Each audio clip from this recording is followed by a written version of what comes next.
Voter তালিকা সংশোধন নিয়ে নির্বাচন কমিশন ঘেরাও কর্মসূচি থেকে আটকের পর ছেড়ে দেয়া হয়েছে রাহুল, প্রিয়াঙ্কা গান্ধী সহ বিরোধী কয়েক নেতাকে।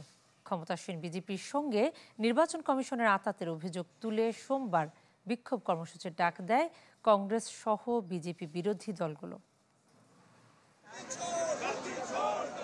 সংসদের সামনে পূর্ব ঘোষিত কর্মসূচিতে জড়ো হন বিরোধী দলের প্রায় ২০০ সংসদ সদস্য। এখান থেকে নির্বাচন কমিশন ভবনের দিকে যেতে চাইলে আটকে দেয় পুলিশ।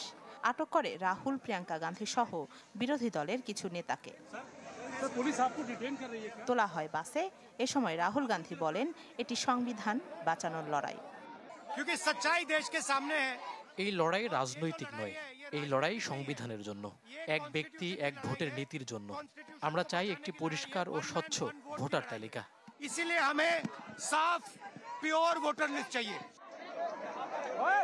ক্ষমতাসীন বিজেপির সঙ্গে নির্বাচন কমিশনের আঁতাতের অভিযোগ তুলে সোমবার বিক্ষোভ কর্মসূচির ডাক দেয় কংগ্রেস।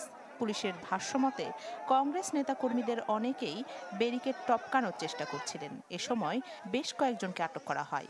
ধস্তাধস্তিতে অসুস্থ হয়ে পড়েন কৃষ্ণনগরের তৃণমূল সাংসদ মহুয়া মৈত্র ও আরামবাগের মিতালি বাগ।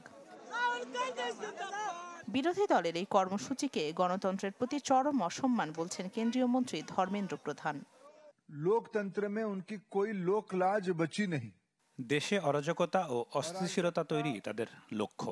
এই ধরনের কর্মসূচির মাধ্যমে তারা প্রমাণ করল গণতন্ত্রের প্রতি তাদের ন্যূনতম সম্মান নেই। एक अस्थिरता पैदा करने की एक सोची समझी रणनीति ये है। অনেকদিন থেকেই ভোটার তালিকা সংশোধন নিয়ে বিরোধীরা টানা অভিযোগ জানিয়ে আসছে। তাদের অভিযোগ, নতুন তালিকায় বিহারে ৬৫ লাখ নাম বাদ পড়েছে।